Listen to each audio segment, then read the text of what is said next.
الفيلم الجديد اللي مش عايزين تقولوا عنه اي حاجه. والله هي المنتجه، انا ما يعني ولتكن بقى الطفله هي الشيء الجديد اللي قدمه على الفيلم. معانا تعالي حلو. تعالي يا رحل، تعالي. صابرينا بتسرح شعرها وجاهزه. جاهزه. صابرينا روحي. ازاي انت اسمك يا قمر؟ طب انت مش بتبوسيني ليه؟ مش عايزه تبوسيني برضه؟ يلا. الله. تعالي بقى اقعدي هنا عشان وشك يبان. ايوه ايوه. صابرينا الحبوبه. صابرين هتاخد دور يعني لا ما احنا لا مدام فريال بقى انت هتحكي ايوه هنركز عليها ماما تقريبا مع مدام نجوى. مش عايز اتكلم. طب ايه اللي لفت نظرك في صابرين؟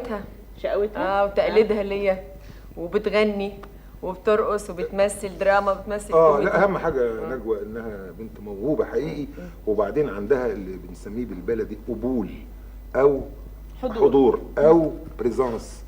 يعني الفنان يعني القبول ده مهم جدا.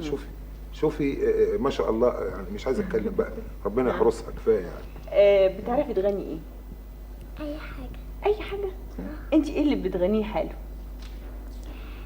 للفنانة طنط وردة. تقدري تغني لها ايه؟ لولا الملامة.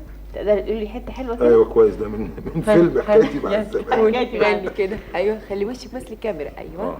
لولا الملامة يا هوا، لولا لا هي مدام ورده بترقص كده؟ لا بترقص. لا شخصيتها بتطبع شخصيتها عليها سيبها يا استاذ حسن. لا كده مش معقول. لا طب قولي. قلدها يعني؟ قلدها هي. قلدتي كويس؟ صحيح؟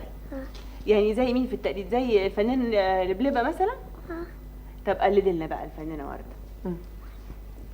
لولا الملامة يا هوا، لولا الملامة لفرش جناحي على الهوا زي اليمامة، هو أطير وأفرفر في الفضاء واهرب من الدنيا الفضاء ترى، هو أطير وأفرفر في الفضاء ترى، واهرب من الدنيا الفضاء ترى، وكفاية عمر كفاية عمر اللي انقضى، وانا بخاف الملامة، وانا بخاف الملامة، الملامة. يا حياتي